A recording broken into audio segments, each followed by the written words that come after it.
school upstate New York, right? But it was an episode where we shot in this car on the streets of Studio City and Burbank.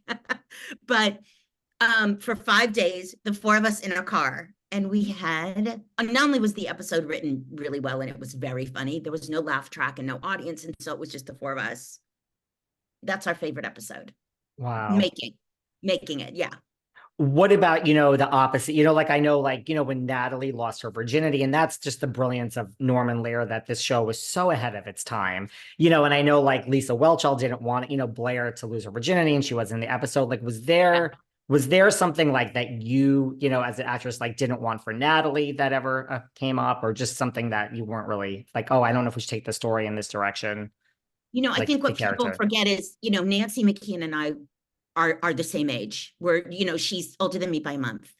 But Natalie and Tootie played younger and Joe and Blair played older. So there was a lot, I think what people, I played younger for most of that series. And that was a little bit challenging, right? Because Mindy was having some different experiences and Natalie didn't catch up until almost the series was over, And so for me, it really was playing a part. I mean, it wasn't even close to me. And yet I think because of the way it started, people think that I am a lot like Natalie, and we could not be more. Well, we have a couple of traits that are the same, but really we're very opposite people. And so I have an extrovert face, but I am a true introvert. And Natalie is not, correct? And so people have this sense of wanting me to be, and I give it to them because I know they're not excited to meet me. They're excited to meet Natalie, right?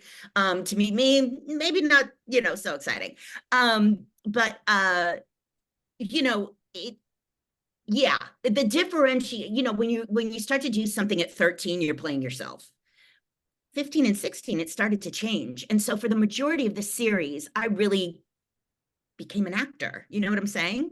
And I think a lot of people, when they see young people on TV, don't see that. They see that character as the person because they're so young.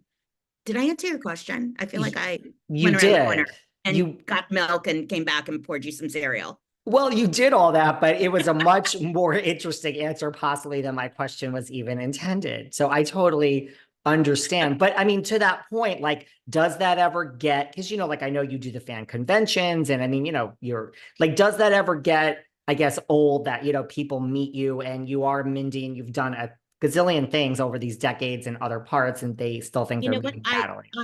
I really appreciate you saying that because I used to. It was really hard. And I do have to say, there have been, there's this misconception out there that somehow it's my choice not working as an actor. No, we didn't make the Friends money. Okay. That happened later. That's why we went on strike this last time and the time before. Right. So, I do those things to financially take care of myself. Number one.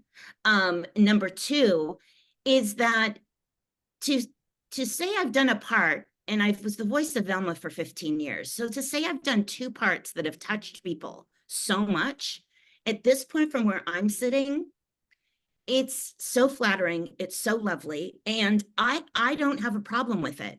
It really has inhibited me, I think, from getting certain parts or getting certain opportunities. But that's on one hand. On the other hand, right? I basically, if my car broke down, I could knock on anybody's door in America and they would let me in and call AAA. This is before mobile phones, obviously, but you know what I'm saying? There's something very darling about decades and decades and generations of people knowing who you are and having a good feeling about that, right? People see my face and they smile. I mean, that's pretty incredible if you think about it, David, right? I think it's totally incredible. Yes. Yeah. And I do think you can knock on almost any door if your car breaks down and you don't have your phone with you, and they would probably freak out for a few minutes. They'd want a picture because this is 2024, and then they would let you call AAA. Yes. Yeah. I mean, I don't think people should shy away from those things. I think Henry Winkler is one of the first people I knew who handled it best. And sometimes I do feel like Fonzie's leather jacket under glass. I do. I'm an object. I'm not me. I understand. They're projecting their childhood something onto me. And as a young person, right, it's a little freaky outy, right? But as an adult that I am now, it's just darling, period. There's nothing bad about it. That's great to hear.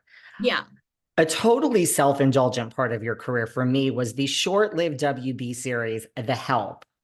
You, Tori Spelling, Antonio Sabata Jr., Megan Fox. I mean, hello, people. Another one, right? But like, it was a great show. By I the way, watched. created by Ron Levitt. That's why David Faustino was in it, he created Married with Children. This was supposed to be his second swan song, right? Oops. Oops, but man, everyone needs to find that because I was Aw. so into that show. My God, it was great. I'm so glad we loved doing it. We thought it was a riot. Yeah, we had a blast. It was a cast of just tremendous riches. Yeah. Tremendous riches. Like, do you remember anything about working with Megan Fox? She was darling, sweet, funny. Did not, again, I'm always so impressed when people don't take themselves seriously. You know, they take what they do seriously, but she was, I'm assuming still is, because I just don't think people change that much, to be quite frank with you. That's been my experience. If you were an asshole then, you're a famous rich asshole now. You know what I mean? And vice versa. If you were darling then, you're, you know, rich and famous and darling now. And she was darling. Yeah. And really funny. I mean, I wonder if she ever feels like, boy, I'd like to be a chance to like do comedy, because she has amazing timing. It was a great, I love, that's why I'm so excited about Palm Royale. When there's a show and it's like, okay, I like you, I like you, I like you. I'm like, this is just like, what did we, Yeah. that's how I felt about The People Help. are going to lose their shit over Ricky Martin, first of all, and not because of what you think they're going to lose it over. He's so good, and you know, not to be surprised, but I think he will surprise people. He's so captivating. I told him day 2 he is Cary Grant incarnate, and he was like, who? And then I saw him 3 days later and he goes, okay, I did a deep dive into Cary Grant. First of all, thank you. Second of all, I love it.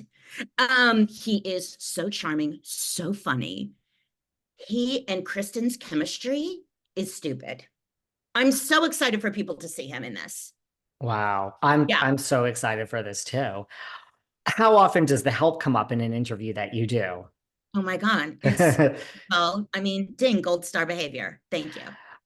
Do you get, I mean, you've been in this business forever. Like, do you get starstruck? Like we talked about it, you know, people come up to you, they're starstruck. Like I don't anymore just because of this job, but you know, like I'm a different person because of this job and I talk to people all day, but I did probably back in the day. Like, where are you? I mean, granted, mind you, there are plenty of people I would be starstruck by if they walked in the door, but like, where's your relationship to that? Like you were born in LA. Like, do you get starstruck by people when you meet I them? mean, not only born in LA, I went to Westlake School for Girls, where Norman and Charlotte discovered me, right? And it was a poo-poo platter of who I went